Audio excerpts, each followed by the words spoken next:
New to Magic? This video is for you.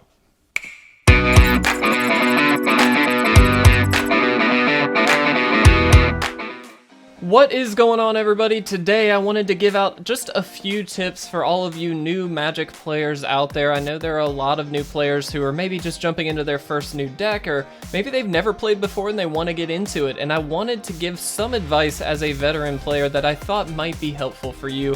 I want to point out this is not an exhaustive list. There are plenty of pieces of advice that every other player is going to be giving you as you learn through this game, through the process, how to play, all that kind of stuff. And all of it is really crucial, but these are just 5 tips that I find very, very helpful, and that I think will really be helpful for you as you go through that learning process. So without further ado, let's jump right in.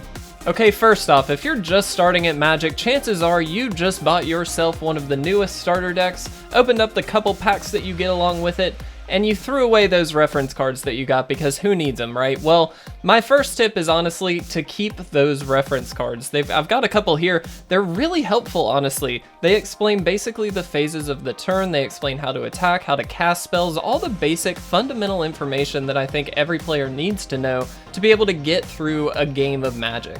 I think those having just in your pocket or maybe in your little deck box, wherever you keep your cards, keep those with you, because then if you go somewhere, you've got them with you. If people come over, you've still got them in your deck box, you've got them readily available. And as you go through the game, if you forget something, I don't remember exactly what I need to pay for this mana cost. Well, I've got my reference card that teaches me exactly what to do. Maybe I don't remember the phases of the turn properly. This is a great way and a great reference for you to just keep on hand, because it's so quick and easy to pull out and look at and reference. Keep it on hand. It's super, super easy. They're with every single new starter deck you can get. I think there's 3 in each one or something along those lines. Keep those in your deck box, keep them with you at all times, so that way anytime you go play Magic, you've got a quick reference no matter what for all of that fundamental information that, again, is really, really crucial for just understanding the game at a base level. Number 2 on this list is actually one that is a little bit near and dear to my heart, but it's actually to just watch more content. There is tons of content out there for players who want to learn how to play a specific strategy or just want to get the general feel of the game. There are tons of resources out there for you. Go check out YouTube. You can check out our channel, anybody else's channel. Doesn't matter who it is. It's a little bit of self-promotion shamelessly, but all of those resources are there for you, and a lot of channels are dedicated to teaching new players the ins and outs of the game. I think there are a lot of examples of players. People like Marshall Sutcliffe is really good at, when he breaks down a game, he likes to go into those details, really make sure that you're understanding why things are happening the way they are happening. And then as you go through, you'll find those favorite content creators that you can go back to, reference. If you decide to play a new deck, you've hopefully got a library of content there that you can watch and get some more information from. There's a lot to be had there, a lot of awesome resources. Please go check those out, not just for our channel, but anybody's channel. And secondarily to that, you also support that community, which I think is a really important piece to the puzzle. And if you're going to be a part of the Magic community, that's a great way to start. All right, number 3 is the most common mistake I see for every new player I have ever taught, and that is they protect their life total at all costs. They think that somehow winning at 20 life is better than winning at 1 life, and it just isn't true. That's not how it works. Your life total is a resource, just like your creatures, your mana, anything else in the game is a resource. The key to Magic is being able to manage those resources effectively to the point of winning the game. However that has to happen is fine. A lot of people like to play into the life gain strategy really early because that's a very visual and obvious way of being able to say, yes, I'm getting ahead in the game, and that's a great place to start, but that doesn't mean that you need to, at all costs, just desperately try to protect that life total. I have seen on turn 2 somebody blocking with their 1/1 when I'm attacking with a 2/2, and it's like, what's the point? You're only going to take 2 damage, it's fine.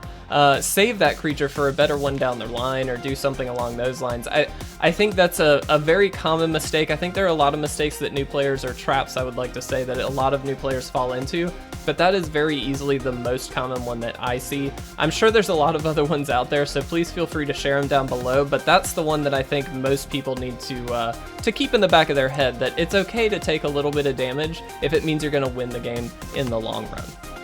Number 4 on the list is really for later on after you've developed a lot of those fundamental skills and you're looking to branch out into new decks, new cards, things like that.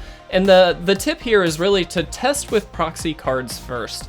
I think it's a really easy trap to get into to just start spending money right and left on all these cool cards. Maybe a friend of yours who taught you the game says, hey, you really should play this card, you would love this card, that would be amazing. And you buy it, and maybe you find it's not as helpful as you thought it was, or you just don't like the card. Sometimes that happens. I think testing with a proxy card, you can print it off, you can write it on a little note card and cut it down, sleeve it up with the card, that just a basic land or something behind it, and nobody ever cares. As long as you are just testing and having a good time, that's the important thing. And I think it's really, really crucial before you start spending excessive money on the game and really delving deep, make sure you're spending it on the correct things for you. I think you're gonna essentially start hating the game if you start spending too much money on it and then all of a sudden you've got a pile of cards you don't like very much. So just as a general rule, I think that's a great thing for both new and old players, honestly, but particularly for new players where they've got a lot of cards they want to test and a lot of money to just spend on a bunch of extra cards. It's a great way to test things out first before you drop all that money on those specific cards. Alright, and the 5th and final tip for really everyone, but in particular new players, is to slow down and take your time. Read everything that is on the board as it comes onto the board. If you have to reread, that is fine. I just did a top 5 tips video for someone teaching new players Magic, and part of that was patience is key. You have to be patient with a new player because they don't know what the cards do, and you may know it off the back of your hand. It's not a big deal, but for them, they still haven't burned that information into their head yet. And so for you guys as a new player, take your time. It is okay to have to read a card 3 or 4 times throughout a game. Trust me, that will happen. And so make sure that you take the time to do that. Make sure that you're understanding things as they are happening. Try and think through the options. Magic as a game, as a strategy game, is all about having different options and choosing the best option for yourself during that particular turn or that particular phase in the game. I think it's really crucial to slow things down. I find myself having to do this still, and think through the different options, the different lines that you could take, and then try and determine, okay, maybe this one's the best one for me. And if it doesn't work, that's fine, but at least you thought through it. At least you gave it that thought, because I think what you'll find is there are some plays that you may make a little bit differently that you didn't necessarily think about right off the bat. The most obvious play is not always the best play. Sometimes it is, a lot of times it's not. So slow things down, take your time, read through the cards, and make sure that you're understanding, 1, and most importantly, how things work, but 2, what is going to happen if I take this action. That is the most important thing. I think everybody could take home some advice from that one. Slow things down, take your time, and make sure that you're really understanding what's going on. Alright guys, that's gonna wrap up my 5 tips for new players. I really do hope that if you are a new player and you're looking to learn the game, I hope that these are a little bit more helpful for you. There, like I said, are plenty of options out there and plenty of things to learn with this amazing card game. But hopefully as a teacher, you've got somebody who is out there helping you along the way and can take these times with you to make sure that you're understanding not only the fundamentals, but the specific things that are happening throughout the game. If you are a veteran player and you happen to be watching this video, please share any other advice down below. That way, if a new player stumbles on this video, they have a little bit more reference to go to down in the comment section. I do appreciate it. A lot of people gave us some advice on this one ahead of time, so thank you to everybody who gave us a few keywords of advice. We really do appreciate it, and I hope, again, that you guys find this helpful. Thank you guys so much. I will see you in the next MTG Tips video.